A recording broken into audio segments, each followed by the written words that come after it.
Nilda, bueno, a ver, el otro día estábamos haciendo una comparación que recién mencionamos de el poder adquisitivo en septiembre del 2021 y lo que es ahora, ¿no?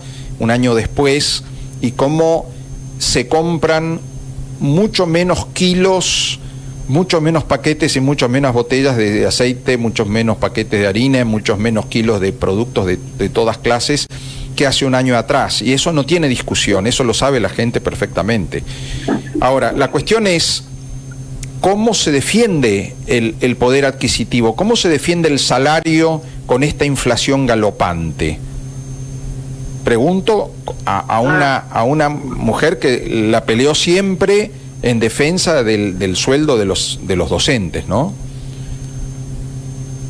Pero mira, esa es una buena pregunta que nos venimos haciendo todos, que nosotros por lo menos, a lo mejor por una práctica y por una tradición, entendemos que se pelea con acciones desde los trabajadores, con huelgas, con marchas, obviamente competitorios, pero nosotros acá en el caso de Formosa ya lo hemos pedido un montón de veces, que queremos que se llame a paritaria, queremos discutir varias cuestiones. No es un invento nuestro, está establecido en todas las normativas, es una práctica de la democracia, pero no se da.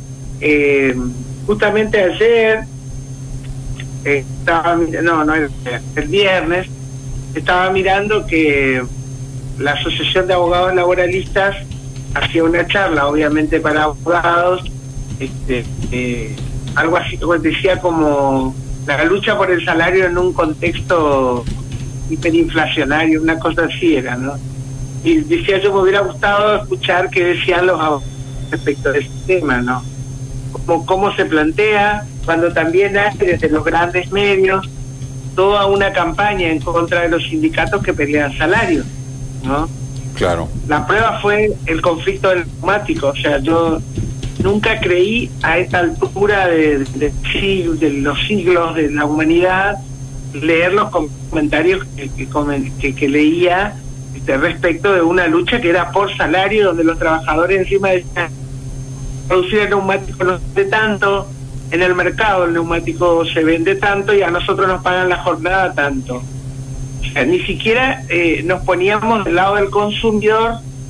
Digo, los que compran neumáticos, no es mi caso, pero digo, pensar que algunos se iban a comprar de contrabando del otro lado porque les resultaba más barato, por esta especulación tremenda que hay de los grandes poderes, ¿no? Entonces, la verdad, a mí, por lo menos te digo, desde mis casi 60 años, no se me ocurre otra que sea en la calle, ¿no? Sí, Nilda, la escucho, Guille le habla. Sí, es verdad lo que usted dice, ¿no? Que hay... El otro día hablaba con Fabián Servín, ya que hablábamos de los sindicatos y de la gente que sale a pedir ahí a protestar.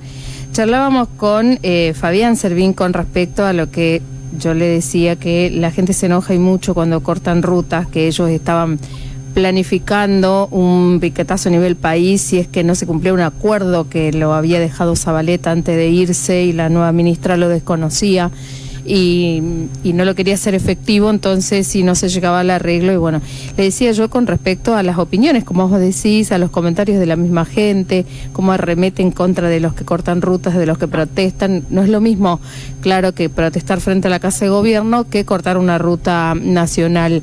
Pero es la única forma, como usted lo decía recién exactamente, de hacerse sentir y de hacerse escuchar ante esos incumplimientos. Y él me decía que se condena a aquel que va a protestar y sin embargo no se condena a aquellos gremialistas o sindicalistas afines al gobierno que no protestan por el salario de esas personas que también tienen la necesidad de una recomposición salarial y demás. Y hacía mención a ustedes, por ejemplo, que son los únicos que salen a la calle a defender este salario del docente, del trabajador, y que lo hacen siempre, que son contados con los dedos, me decía él, 2 gremios docentes los únicos que salen a defender este salario, ¿no? Pero mira, a mí me tocó, yo tenía que viajar a un acto de protesta precisamente en Santa Cruz por la acción que lleva adelante la gobernadora Alicia Kirchner contra el sindicato de educación, y nuestro pasaje, el de mi compañera y el mío, era ese martes que ATE convocó a paro. Y entonces no había vuelo porque los bomberos que atienden el aeropuerto están afiliados a ATE y hacían paro. Entonces había que ver cómo reprogramábamos, cómo recuperábamos el pasaje, y coincidía con el corte de ruta que hacían los movimientos sociales. Sí. Había forma de acceder al aeropuerto, nada más que había que dar una vuelta más larga. Cuando nos encontramos varios de los pasajeros ahí, yo le decía a mi compañero, para mí fue un laboratorio social lo que pasó. Estaban todos enojados porque no había nadie de aerolínea, pero nadie de nadie, ¿no? Bueno, y acá en la oficina del centro nos decían, vayan al aeropuerto porque no tenemos sistema. Y entonces en un momento yo le digo, sí, nos pasa todo porque nos protestamos y qué sé yo, y empezaron a protestar contra los que estaban cortando la ruta. Entonces yo dije, bueno, ¿sabes qué? La verdad no los entiendo. Ahora discutamos qué vamos a hacer nosotros con Aerolínea, que se está burlando de esta manera de nosotros, porque la respuesta era que el paro era una cuestión ajena a Aerolínea y que entonces nos arreglamos, o sea, perdíamos el pasaje. O sea, que se quedaron todos mudos. Entonces yo me callé, no daba para pelearme encima con desconocidos. Sí. Y empecé por teléfono mis gestiones para recuperar mi pasaje, y dije, más sí, que se embromen todo. Y después que de ese largo silencio, volvieron a hablar contra los que estaban cortando la ruta. Entonces, es muy difícil. Yo entiendo o creo entender lo que ustedes preguntan, pero es muy difícil que la gente se movilice. Primero que haga el esfuerzo de movilizarse, porque a nosotros nos pasa el es alto, pero que la gente deje su casa y vaya a la marcha es otra historia. Y después digo que hay una fuerte acción, en serio, premio para que la gente no proteste, o si no quieren que proteste pacíficamente, dice, como si fuera que vos te vas con un garrote a hacer algo, sí. ¿No? Pero es una forma de desmovilizar. Y a mí lo que me preocupaba, y le decía la otra vez a un sindicalista de estos que vos decís, mansos y tranquilos, para ser amables, yo le decía que así como vamos, y con todas las modificaciones que se están planteando en el mundo del trabajo, dentro de poco ni siquiera sindicatos van a quedar dentro de la ley, porque medio que todos van empujando, todo lo que les molesta se va sacando, ¿no? Claro. Creo que el año que viene va a ser un año muy complicado por eso, porque muchos todavía no entienden lo que significa los recortes que está diciendo, ¿no? Incluso anoche tarde, no me quería meter porque lo leí muy por arriba, un artículo donde el superministro Massa dice que se va a aumentar el impuesto a la ganancia de algunos sectores, mejor dicho, se va a extender a algunos sectores, sí, para que nos paguen a nosotros los docentes, pero por el otro lado vos tenés un recortazo de la Gran 7 en el presupuesto para los docentes, y le decía, de vuelta va a ser una trampa. Sí. Cuando se pagó el impuesto al cheque era para los docentes. Me acuerdo que había gente que estaba contenta y había gente que nos retaba en todos los idiomas. Sí. Nunca llegó ese aumentazo a los docentes, pero el Estado recaudó y sigue recaudando el impuesto al cheque, ¿no? Entonces, me parece que estamos muy enojados, distraídos, y el Mundial ahora va a ser una gran inyección de algún calmante social, y mientras ellos están avanzando, ¿no? Porque sí, las áreas que van a recortar el año que viene: asistencia alimentaria, asignación universal, educación, salud y vivienda. Y en eso están todos de acuerdo. Dios mío.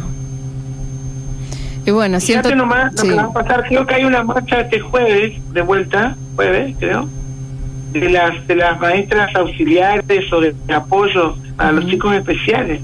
Ya es un hecho que no va a haber más. Es terrible eso. Sí, es terrible. Y yo digo que incluso los papás y los papás de chicos, no sé cómo llamarlos, comunes, y los docentes comunes también, yo digo, tienen que preocuparse, porque eso también va a incidir en nuestra cotidianidad. no es solo un problema de los papás con chicos especiales, es un problema de todos. De todos, por supuesto, porque el docente va a tener que enfocarse también quizás un más tiempo, desatender un grupo, ocupar más tiempo, trabajar mucho más para poder cumplir con todos sus alumnos por igual, incluso con estos chicos que necesitan sí o sí el acompañamiento. Y aparte que si tiene una prescripción donde un profesional decide que necesita ese acompañamiento en el aula, se tiene que cumplir.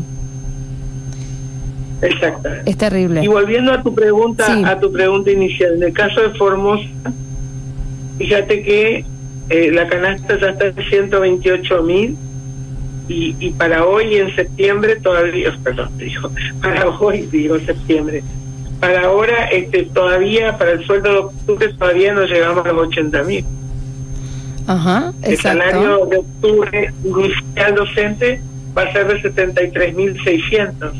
Sí, ¿no? y la canasta básica de los jubilados supera 151.000 pesos ya, o sea, es el último relevamiento. Bueno, depende sí. Pero aunque tomes la del INDEC, que sí, es la más bajita, sí, que es un poquito más nosotros baja. Estamos casi por debajo de la mitad, ¿no? Entonces, no hay forma, nosotros decimos seguimos siendo pobres, por eso decimos cuando nos ofrecen aumento o nos anuncian aumento de porcentaje, el porcentaje es tramposo porque partimos de un piso muy bajo, y que vamos a celebrar el día que nos acerquemos por lo menos a la canasta, pero estamos muy lejos de acercarnos.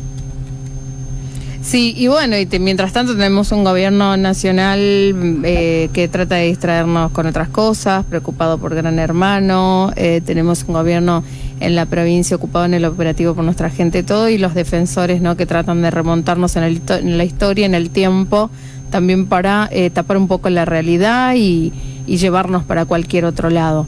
Los vemos lejos de querer solucionar o llevar, como usted decía recién, el pan de cada día a la gente y que le alcance un poquito más para comer. Estamos lejos de eso, así que bueno, creo que para no ser desalentadoras, me parece que se vienen épocas mucho más difíciles aún y nos queda todavía. Todos están en otra, porque yo reía cuando el gobernador dice que le preocupa la inflación y no las elecciones, pero yo le repetiría la palabra de hechos, no palabras, ¿no? Claro. O sea, ¿en qué hecho concreto nos va a demostrar que le preocupa la inflación? O salir a decir, vamos a pedirle a los comerciantes que no aumenten, o sea, es imposible, eso ya eso es más viejo que la comunidad. No. Me parece que hay otras cosas que ellos pueden hacer por nosotros, o sentarse por lo menos a conversar con todos, escuchar cuáles son las situaciones. Hay demasiada corrupción, yo siento como que está todo contaminado, que aún los sectores más pequeños que teníamos en esos intersticios entró la corrupción. Yo, por ejemplo, hemos luchado mucho por el tema de cuánto se asignan a los comedores escolares, y hoy nos enteramos que, bueno, gracias a tanta pelea, el gobierno, ¿te acordás que dijo que les iba a dar los insumos de nutrir?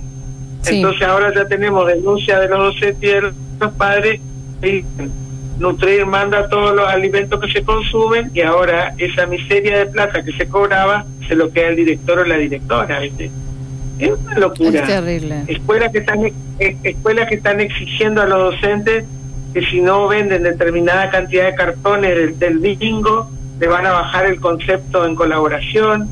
Otros donde le dicen directamente hay que aportar tantos pesos, y si no te exhiben en una lista negra. Nosotros estamos en este momento en elección de delegados en 3 colegios. Delegados para nosotros son muy importantes, y bueno, decíamos eso a todos esos compañeros que son los que nos llevan, nos traen la cuestión. Decíamos, bueno, pónganse como delegados, hay que prepararse, hay que estudiar para esto que te decía, para lo que resta del año y lo que va a ser el año que viene. No solo va a ser salario, va a ser también estabilidad laboral, sin duda. Exactamente, así es, el recorte viene por todos lados. Bien, profesora, ¿algo más que quiera agregar? La voy a ir a despedir yo porque, bueno, el doctor Gabriel Hernández tuvo un pequeño inconveniente, así que, bueno, ya me quedé sola.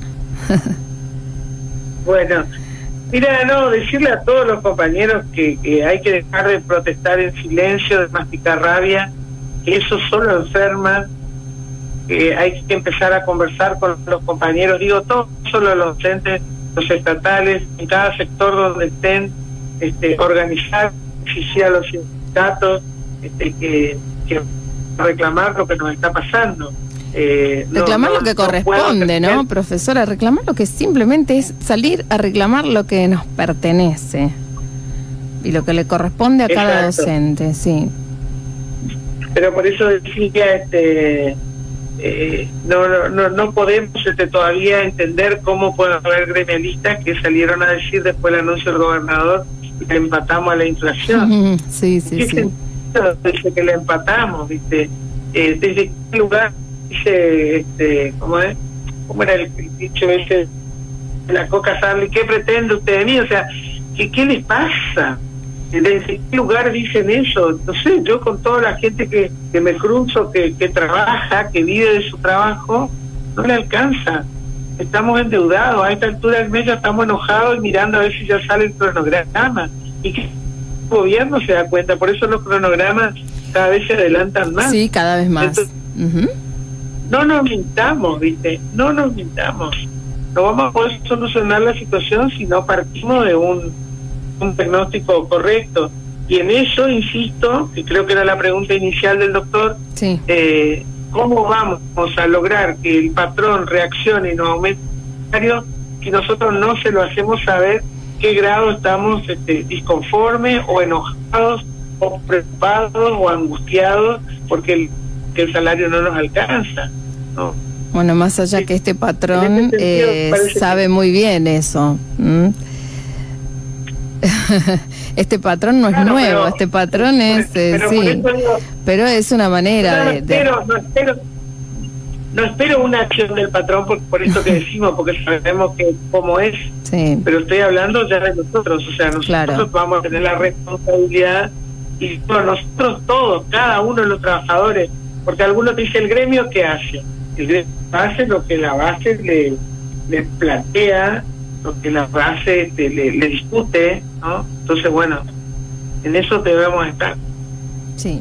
Bien, profe, muchas gracias por estar siempre a predisposición, por atendernos el teléfono, así que nos comunicamos en cualquier otro momento. Dale, muchas gracias, y que lo que le pasó al doctor es una pavada, no sé. Sí, no, es un trámite, bueno, él hace su carrera, su trabajo de abogado también, así que no. Todo fuera de peligro. Gracias. Sí, gracias, profe. Muchas gracias. Tengan buen día. Gracias, hasta luego.